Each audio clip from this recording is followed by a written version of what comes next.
we've gone over the structure of contracts. Now I'm going to show you guys exactly how to fill one out. What you're going to get on this walkthrough, you don't just get taught when you're with Professor Payne. You get shown. And I want you to try and work on it as we're doing it so you learn, right? Because if you're just watching me, you're not going to be able to just replicate it unless you do it along with me. So everybody get out your computers if you're watching or your phones and do what I do, or pull up another screen if you got a dual monitor. Let's go through this. So I'm going to show you the key input details to put in on a live demo. I'm going to show you how to write the contingencies to protect yourself, okay? And common areas where people mess up. So if you guys are ready to do it with me, go to this, type into Google PandaDoc. It's absolutely free.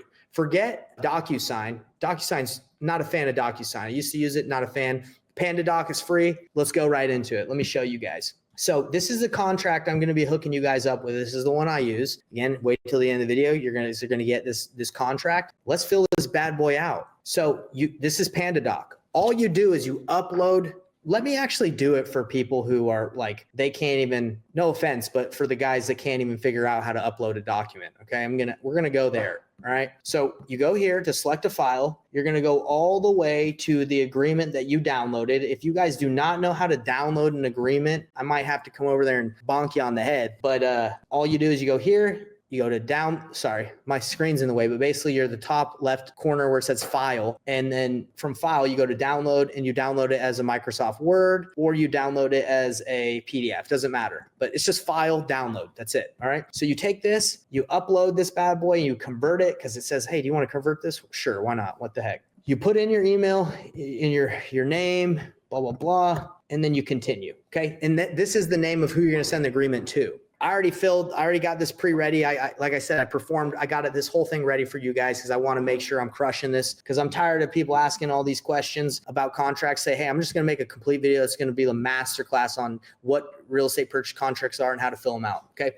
So right here, this contract is made on. How do you fill this thing out, guys? You just pull over the date, like I'm showing you right here. I already did it here. By and between seller, okay, you go over here and you navigate between you and the seller. So in this situation, we'll say this is Nathan Payne is the seller. So you're going to pull over his information. We're going to go over to text field and we're going to type in his name. All right. And you just type in the name, whose address is. You type in the address and whose mailing address, again, sorry, this is for the buyer. The buyer, then you're going to go over here. You're going to pull up the buyer's information. Boom, type in the buyer's name. Boom, boom, boom. You're going to pull up another text box and you're going to put in the address of that LLC, that buyer's LLC. You're going to pull in the address of the property you're buying, the purchase price. Terms. Okay, so what are terms? Terms are like anything additional that's not outlined in the contract. Like, hey, you're going to let the seller stay in the house post-possession for 30 days, but you're going to hold back $10,000 from the money they get until they move out. Okay, that would be an example. And if they don't get out within 30 days, you're going to reduce how much they get by $100 for every day. That'd be an example. We've had to do that. I had our lives threatened because we did a deal with a guy that unfortunately was on meth. He wanted to stay in the property. We said, okay, you got 30 days. He didn't get out. We said, if you don't get out, you're losing $100 a day for every day until maybe 20 days, and then you lose it all. And he didn't get out at all. And we were like, we're going to take all your, we called him multiple times, but he was just tripping out. And eventually he got out. He's like, give me my money. I'm like, bro, you lost all the money according to the contract. And he just was threatening to kill a lot of people, which is terrible. Right. But, but we ended up giving half his money back. All right. He should have got out. Anyway, it really slows the flow of the buyers, slows the flow. And I don't feel terrible about doing that, guys, because we let him stay in it for 30 days. We let another 20 days. He knew what was going on. All right. So that's what the terms are for. Put whatever terms you want and, that you agree on. Right. So let's keep going. As we talked about, guys, as you're going through the contract with the seller, and I'll kind of give you a quick review of what it would look like as I'm going through the contract with seller. Now, I don't fill this out with the seller. I have it filled out before I send it to the seller. And then once I have it filled out, I say, hey, seller, before I send you the contract, are you by your computer or your phone so we can review this together? I want to make sure that we're on the phone together because I don't want any of this language to spook you. It's pretty normal stuff. I just want to make sure that we're on the same page. And, that's it.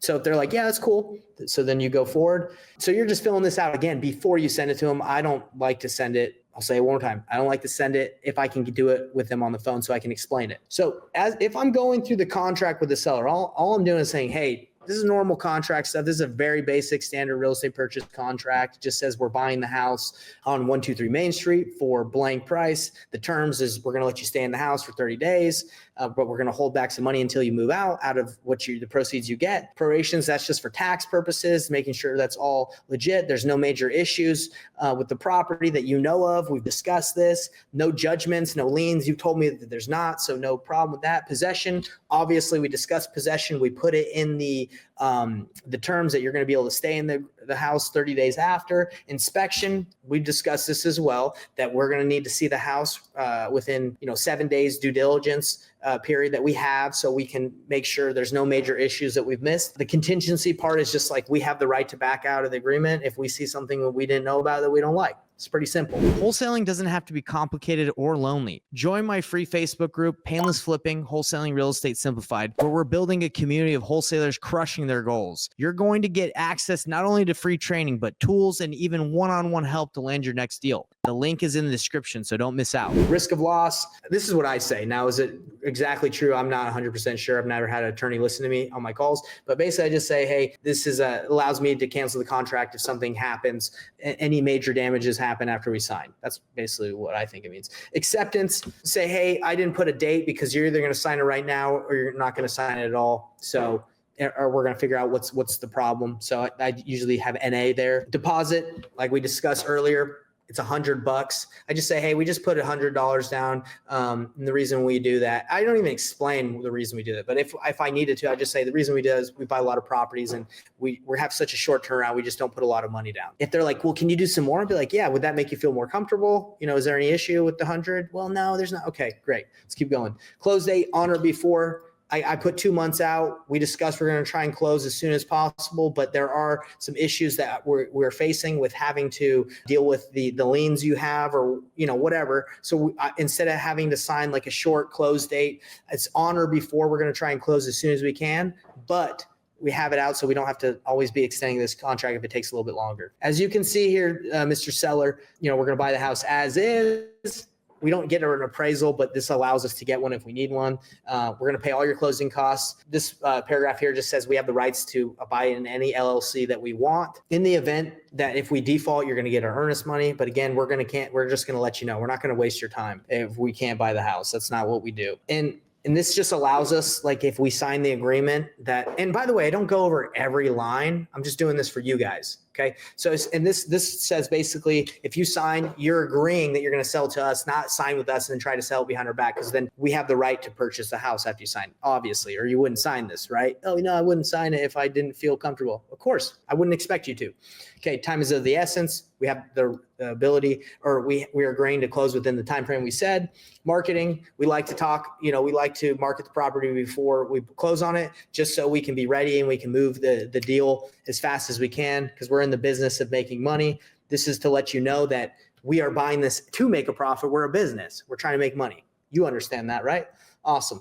This is if there's any issues with, attorney fees or anything, like we go to court. I don't go too in depth with this. I just say, hey, this is just if, things get crazy and we go to court. This just outlines how the attorney fees are laid out. Seller acknowledgement, prohibition, those just say, hey, we're both agreeing to this. No one made us. Okay, that's what I say. I say, okay, now I've gone through the whole agreement with you. Do you have any questions, or is there anything that would would hold you back from moving forward? No, I feel pretty good about it. Let's sign. Boom, signed it. And if they're like, I don't know, I feel pretty lousy about you only putting $100 down for earnest money. I said, well, what would you like? I can put as much as you want. It just depends what we just do that. That's just standard. Right. And if they're like, oh, no, it's fine. That's fine. Let's keep going. Or if they're like, well, can you do 500? But like, I can give you 505. How's that sound? I can give you 605. I can give you whatever you want. Because in all reality, guys, what did we discuss? The buyer puts down the earnest money. All these lenders that are like, let me give you EMD. You don't need someone to give you EMD. If you have a buyer, the buyer puts down the EMD and you use their EMD. It's pretty simple. I don't know how this lending thing started happening. Do people not know that you use the buyer's money for EMD? Anyway, and right down here, guys, if you want, I'm trying to get this signed every time.